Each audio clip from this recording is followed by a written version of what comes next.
Do any of you feel like you're stuck? Like maybe you're stuck in heartbreak from something that happened years ago, a divorce, a bad breakup, whatever, and you just kind of feel stuck there. Like the pain just won't go away. You can't move forward. You want to move forward, but you don't even know how.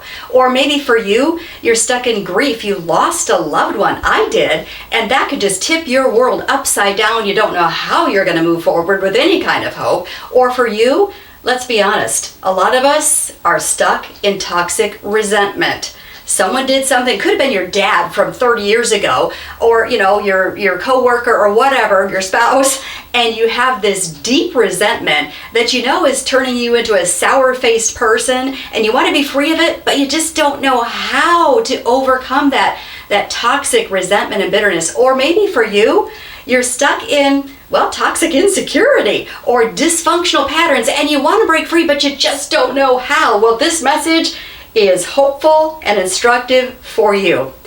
I have broken free from all of those things. Yes, I can resonate with every one of those scenarios. Grief, heartbreak, past trauma, insecurity, dysfunctional patterns, all of it.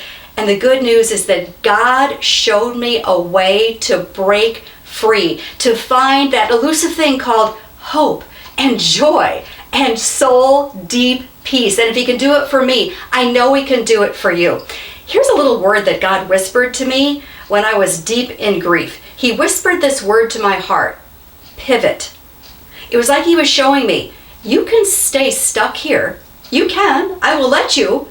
But I'm urging you to pivot from the past and to hold my hand and walk forward into the future that I have prepared for you. A future that has joy and peace. And so I chose to pivot. And then I started pivoting in all sorts of areas of my life. And oh boy, what a difference did that make.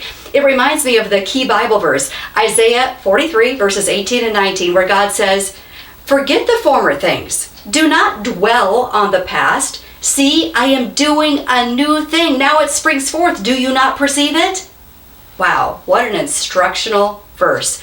Do not dwell on the past. Well, I want to share with you so many Bible principles that I don't have time in this video. So I have published my first book just for you. It's called Pivot. Right, Pivot. It's called Pivot, How to Break Free from Grief, Heartbreak, Past Abuse, and Resentment. And inside are step-by-step things you can do to break free from resentment and insecurity and past grief and trauma and all those things. You can find this really super easily on Amazon. Just go to Amazon and in the search, type in Debbie Chavez. Simple as that. You'll see the book Pivot pop right up. Again, on Amazon, in the search, just type Debbie Chavez. Pivot will pop right back up there. And again, this is not a get-rich scheme for Debbie Chavez, because 50% of the profits are going to go directly to the Squadron of Sisters ministry. It's super reasonably priced, $11.99. But I hope you get a hold of this, because I want God to help you in the same way that He helped me. And so get a hold of this book. Maybe give it to a friend, a sister, a mom, a brother, or whatever, who could also be helped and maybe get unstuck. Again, the book is called Pivot, and I pray it'll be a mighty blessing to you. Amen.